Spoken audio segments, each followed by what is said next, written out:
નમસ્કાર દર્શક મિત્રો, મારી યુટ્યુબ ચેનલ ફ્રીડમ લાઈફમાં ફરીથી એકવાર આપ સર્વ લોકોનું હાર્દિક સ્વાગત કરું છું. મિત્રો, આ વિડીયોની અંદર આપણે વાત કરવાના છીએ કે અત્યારે જે સિઝન ચાલી રહી હોય તો ઘણી વખત બદલાતી ઋતુ આવતી હોય ત્યારે ઘણા બધા લોકોને છે શરદી, ઉધરસ, તાવ, સળખેમ છે એ થઈ જતું હોય છે. તો ત્યારે મિત્રો ઘણા બધા લોકોને ઉધરસ છે એ અતિ થઈ જતી હોય છે, ઉધરસ છે બંધ થવાનું નામ ન લેતી હોય. તો ત્યારે મિત્રો ઘણી વખત અત્યારે આપણે ભાદરવા ઋતુની સિઝન ચાલી રહી છે, એની અંદર જ્યારે વરસાદ આવે, ઠંડુ વાતાવરણ થાય તો ઘણા બધા લોકોને છે કફવાળી ઉધરસ છે, સૂકી ઉધરસ છે, ગળામાં બળતરા છે, આનો પ્રોબ્લેમ વધી જતો હોય છે. તો આજે મિત્રો હું તમને આજે સૂકી ઉધરસ આવતી હોય છે એને માટેનો બંધ કરવાનો એક સચોટ આયુર્વેદિક ઉપચાર તમને બતાવીશ, જે આપ કરશો આપને 100% ફાયદો થશે. તો મિત્રો, આજે તમને જે સૂકી ઉધરસ આવતી હોય, ગળામાં બળતરા થતી હોય, એના ઉપાયો જાણવા માટે હજીથી તમે જો મારી ચેનલને સબસ્ક્રાઈબ ન કરી હોય તો ચેનલને સબસ્ક્રાઈબ કરી દેજો, વિડીયો ગમે તો વિડીયોને લાઇક કરજો અને શેર કરવાનું ભૂલતા નહીં. અને ખાસ મિત્રો, આ ઉપાય જાણવા માટે છેલ્લે સુધી તમે મારો વિડીયો જોજો. મિત્રો, આપણે સૂકી ઉધરસ જે આવતી હોય છે એને બંધ કરવા માટેના રસોડાના દ્રવ્યો 3 લેવાના છે અને અતિ ઉત્તમ જે 3 દ્રવ્યો છે એ લેશો આપણને 100% ઉધરસમાં રાહત થશે. તેની અંદર મિત્રો પહેલું જે દ્રવ્ય છે એની અંદર આપણે લેવાનું છે સૂંઠ.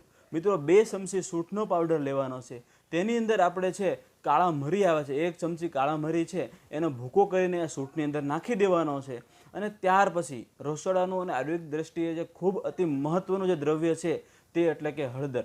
મિત્રો, હળદર છે આપણે 3 ચમચી લેવાની છે. મિત્રો, આ સૂંઠ, મરી અને હળદર આ ત્રણેય દ્રવ્યો છે આપણે એકસાથે મિક્સ કરી દેવાના છે, એનો પાવડર બનાવી લેવાનો છે. અને આ પાવડર છે આપણે આખો દિવસ મધની સાથે લેવાનો છે. તેની અંદર મિત્રો આપણે 3 ટાઈમ છે 1-1 ચમચી પાવડર લેવાનો છે. એ પાવડરની અંદર 1-1 ચમચી છે મધ ઉમેરી દેવાનું છે.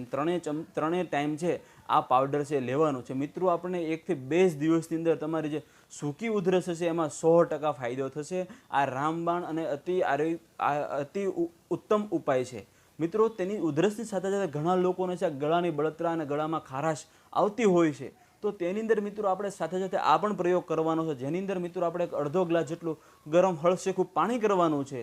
આ પાણીની અંદર આપણે 1 ચપટી મીઠું નાખી દેવાનું છે અને તેની સાથે મિત્રો આપણે હળદર નાખી દેવાની છે. આ પાણી છે એના કોગળા આપણે કરવાના છે. દિવસમાં 3 થી 4 વખત આના કોગળા કરવાના છે. મિત્રો, આના કોગળા કરશો આપણે ગળામાં જે બળતરા થતી હોય, કાંકડા હોજી ગયા હોય, એમાં ખૂબ જ ફાયદો થશે.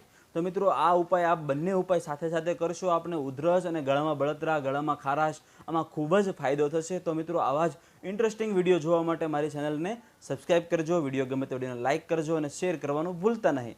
ખૂબ ખૂબ આભાર.